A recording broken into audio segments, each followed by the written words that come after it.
मैं सड़क के एक तरफ था और वह दूसरी तरफ। उसने मुझे देखा।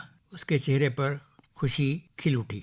वह लपक कर मेरे पास आई, मेरा हाथ पकड़ कर बोली, मेरे घर चलो भैया, वो सामने ही तो है, बिल्कुल पास, चाय पीकर जाना। सुंदर युवती का मुझे देखकर खुश होना, बेतकल्लुफी से हाथ पकड़कर टीन के शेड वाले गारे मिट्टी के एक कमरे में ले जाना मुझे भी सुखानुभूति दे गया।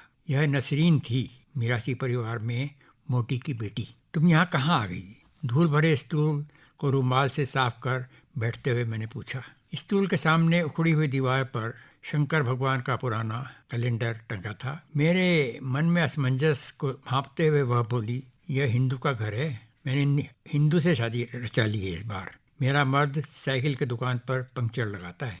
उस कमरे में फटी दरी पर एक वृद्ध औरत बैठी थी जिसके हाथ में तकली थी और वह सूत काटने में इतनी मगन थी कि उसने नज़र उठाकर हमारी तरफ देखा तक नहीं, अपने कार्य में लीन रही। नसरीन चाय बनाकर ले आई। आराम से पियो, सोचो मत, यह हिंदू का घर है भैया। नसरीन की खिलखिलाहट में उसकी नाक की सोने की मोटी नथ भी हिल हिल कर मानो हंस रही थी। मैंने तेज मीठी चाय जल्दी जल्दी गटकी।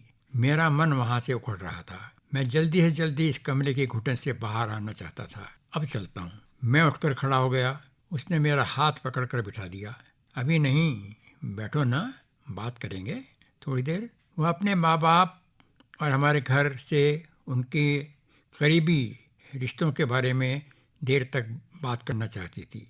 गरीबी और अभाव को पछाड़ती उसकी मुस्कुराहट, मीठी सरल बातें भी मुझे वहाँ अधिक देर तक रोक नहीं पाई। वह मुझे सड़क तक छोड़ने आई। फिर आना भैया। मैं असहज पर सजग था। आसपास तो मुझे कोई परिचित नहीं देख रहा था। उसके साथ मुझे याद आ रहा था मोहल्ले में मिरासियों के घर और हमारे घर के बीच बड़ा आंगन जिसमें 4 बांस से खंभों पर रंगीन चांदनी लगी हुई थी। नसरीन 6 वर्ष की हो गई थी। उसके छठी माँ बाप बड़ी धूमधाम से मना रहे थे। खूबसूरत तवायफों के नाच गानों के बीच चमकीला उत्सव मनाया गया था।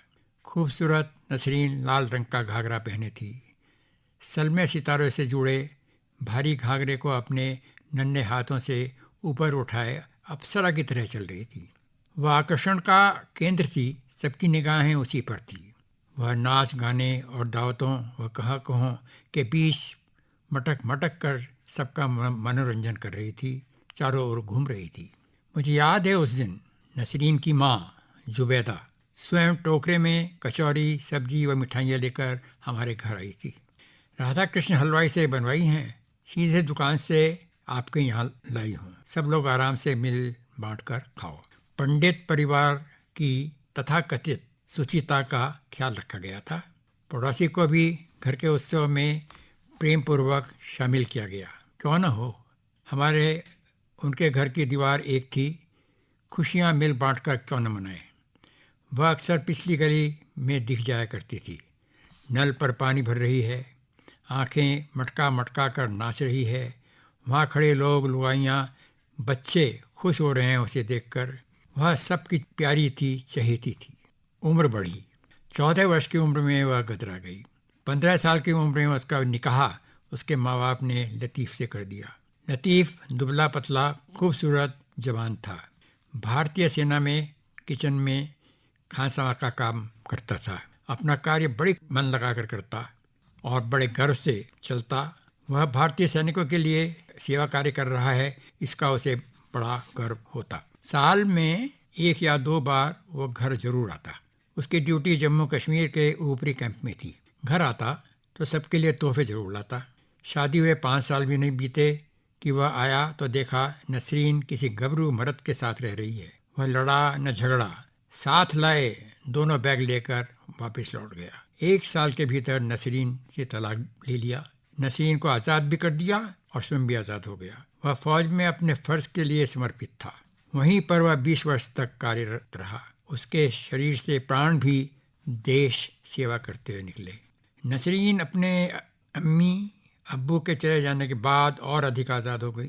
कभी मर्द उकता कर उसे छोड़ देता तो कभी वह मर्द छोड़ देती। पर अब वह एक हिंदू मर्द के साथ रह रही है। अब्बा अम्मी के इंतकाल के बाद वह अपने हिंदू शौहर व अपनी माँ को अपने पुश्तैनी मकान में ले आई। 4 बरस से एक ही खूंटे से बंधी है। एक दिन क्या हुआ कि वह मेरे पास आई भारत सरकार के एक खाकी लिफाफे को लेकर। भैया देखना ये क्या है।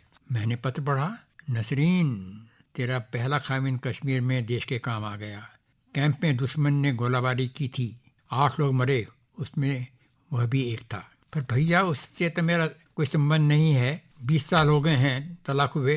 वह सरकारी खत मेरे पास क्यों आया होगा। तुम्हारी किस्मत खुल गई नसरीन। उसने नॉमिनी के रूप में तुम्हारा नाम अंकित कराया है। पीएफ का 20 लाख रुपए तुम्हें मिलेगा और हर माह सरकारी पेंशन अलग से। क्या? नसरीन अवाक थी। उसे बिल्कुल यकीन ही नहीं हो रहा था कि लतीफ़ उसका खाविंद उसे इतना बड़ा तोहफा दे गया है कि जिंदगी भर गरीबी उसकी तरफ आंख उठाने की जरूरत नहीं कर सकती। वह प्रफुल्लित थी पर उसकी आंखों में आंसू झलक आए। वह आंसू गम के थे या खुशी के, यह कहना बड़ा मुश्किल है। वह बोली, भैया ये बताओ कि उसने सरकारी कागजों में से मेरा नाम तलाक होने के बावजूद भी क्यों नहीं हटवाया होगा। क्या वो मुझे तलाक के बाद भी प्यार करता रहा। नसरीन की सरलता पर मैं फिर से न्योछावर हो गया। मेरी बहन, उसे और अपनी किस्मत को चूम। वह आगे का तेरा सफर चांदी का होने वाला है। लतीफ़ ने तुझे तेरी बेवफाई के बावजूद भी दिल से प्यार किया, अपने दिल में सजोए रखा, हटाए नहीं। खुदा का शुक्र कर और मौज कर अब जीवन भर।